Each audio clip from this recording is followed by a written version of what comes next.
Hey guys, welcome back to Dive In Deep in Thought. You're here with Elias and I'm here with John on Bondi Beach. Today I'm going to ask him a few questions to pick at his brain and get some ideas from him so that we can help everybody when another pandemic comes. Hopefully it doesn't. So John, I just want to ask you one question.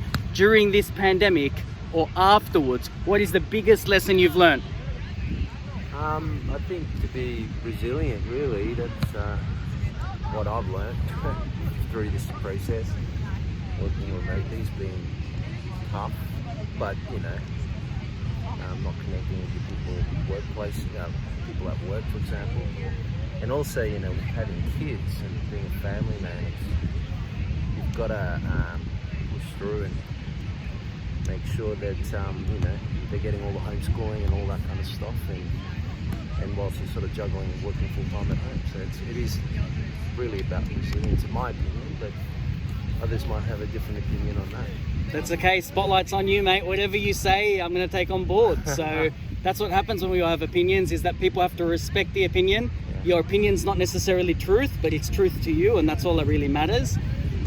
So guys, as you heard, John, he's got two beautiful kids here playing on the beach. They seem like the most wonderful children, eh? He's raised them so well. You can see the discipline in them.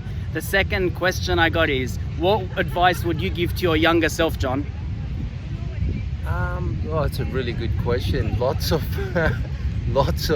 tips and advice to my younger self. I don't have I've got a lot of regrets, but regrets. It's okay. They're lessons. And exactly, yeah. So lessons you tell your kids. I think just be prepared to make mistakes, because if you don't make mistakes, you will never grow. That's probably the only advice I would give myself. If I was to go back in time. What about making mistakes is inevitable? Correct. Inevitable. That's right. But I want to ask you, what is your game plan after you make those mistakes? How do you recover from that? Because I've made 1,000,000 mistakes, but I've got up 1,000,001. So what's your strategy?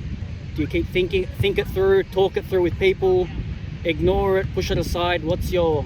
It depends on the mistake, but generally, I think it's important not to bottle it up and let it boil away and without being addressed. So that's I don't think containing it in yourself, there might be people you can talk to, or you might be a very physical person. You might want to go out surfing, for example, and deal with that kind of somehow dissipated that way. I'm not really sure how to explain it. I'm not a psychologist, but if you don't deal with it, and let it sort of boil away, it could become worse. So it's managing it through talking, or whatever the case may be, whether you go running or meditate. I think it's important. John, that's a really good point.